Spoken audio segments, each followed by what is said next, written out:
అందరికి నమస్కారం.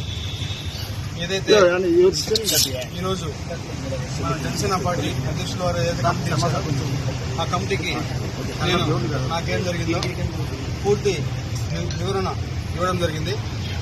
అదేవిధంగా పార్టీ అధ్యక్షులు గౌరవ శ్రీ పవన్ కళ్యాణ్ గారు ఏదైతే రాష్ట్ర ఉప ముఖ్యమంత్రిగా ఉన్నారో ఆయన నిర్ణయం తీసుకుంటారు.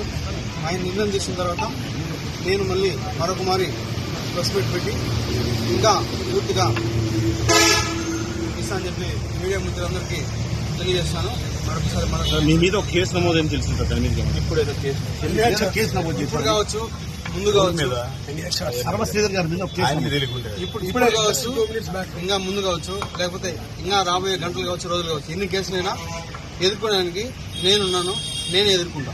వాళ్ళు 100 కేసులు పెట్టినా కూడా నేను వాళ్ళకి క్లారిటీగా విత్ పిన్ టు పిన్ ఇప్పుడు ఏదైతే కమిటీకి ఇచ్చానో అదే విధంగా నేను మళ్ళా కోర్టుకు కావచ్చు, లేకపోతే ఇంకేదైనా కమిటీకి కావచ్చు, చట్టపరంగానే నిర్ణయాలు తీసుకోవాలని చెప్పి నేను ఈరోజు మీ మీడియా మిత్రులందరికీ తెలియజేస్తాను.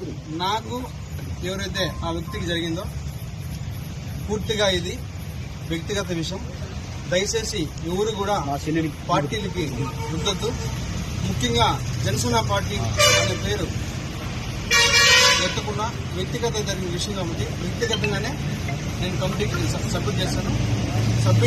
కమిటీ ఏదైతే మన పార్టీ చెప్తారో అదేవిధంగా పార్టీ కూడా నాకు చెప్తారో ఆ చెప్పిన తర్వాతే నేను ముందుకెళ్తాను. ఎందుకు కాంట్రవర్సీ చేస్తున్నారు మీరు ఎంత కాంట్రవర్సీ చేస్తున్నారు? సార్ ఆయన మళ్ళీ రెగ్యులర్ గా ఎప్పుడు చెప్పండి. ఎప్పుడైతే కమిటీ నుంచి పార్టీ నుంచి ఆదేశాలు వస్తాయో మరి అప్పుడే నేను ప్రజల్లోకి వస్తాను. సార్ మీ అసెంబ్లీ వీడియో నిజమా కాదా? అసెంబ్లీ వీడియో మీరు నిజమా కాదని మీరు చూశారు. దానికి కూడా నేను కమిటీకి ఒక క్లారిటీ ఇచ్చాను. ప్రూఫ్స్ కూడా సబ్మిట్ చేశాను. కమిటీ ఏదైతే డెసిషన్ తీసుకున్న తర్వాత మళ్ళీ నేను ఒకసారి ప్రెస్ మీట్ పెట్టి ప్రతి ఒక్క మీడియా మిత్రుడికి నేను విడమర్చి విత్ ప్రూఫ్స్ తో కూడా మళ్ళీ సబ్మిట్ చేస్తాను. సార్ ఆమె నాకు ప్రెగ్నెన్సీ అయింది 60 రోజులు అంటున్నారు, నిజమా కాదా?